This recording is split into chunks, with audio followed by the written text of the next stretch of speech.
Ruth Meredith with Hampton Roads Beekeepers. It's March 30th here in Smithfield, Virginia, and I've just picked up a bunch of packages, and this one I'm going to show you how I install it in my horizontal long Langstroth, which used to be a super for my top bar hive, which didn't work, so I converted it. Added a screen bottom, drilled some holes, got some medium frames. This is a third sheet of foundation. This is how Lori Miller does hers.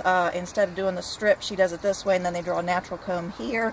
So what we're going to do is install this package in part of it. I have a division board about 7 or 8 frames in, so I don't want to give them all of it at once. So here's what we do. There are staples on the top that I've popped already, and so the first thing we're going to do is get the can of syrup out.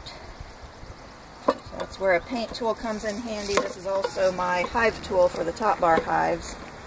Just got to get your fingers on it, and if your bees have been in the package for a couple of days, they start drawing comb on this. These bees were just put in here last night, it's my understanding, so they don't have any comb on here. So we're taking the can of syrup. There's just a couple holes in here, still lots of syrup left, so I'll put that in a feeder and feed that back to them later on. But now I've got to get the queen out.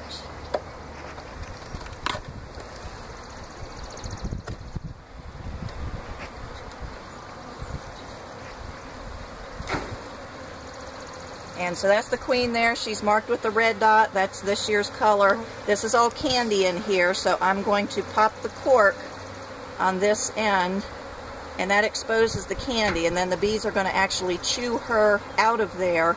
You don't want to direct release her because they've only been in there about 24 hours with her. So I'm going to set this down here.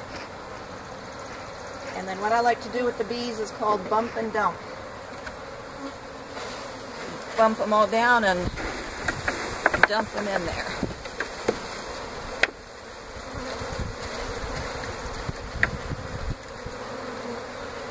And then we're going to very carefully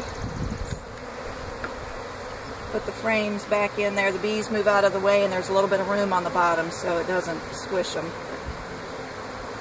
And I have a division board in there so they don't have access to the whole hive yet, because I don't want to make a mess out of this foundationless comb. So all the frames are in there, and then I'm just going to tuck her down in there, moving the frames back so it pinches them.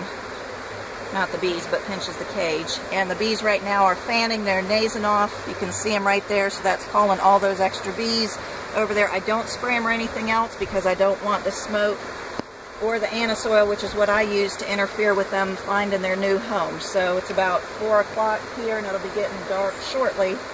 So they'll kind of stay close to home and not really go anywhere. So that's how you install a package.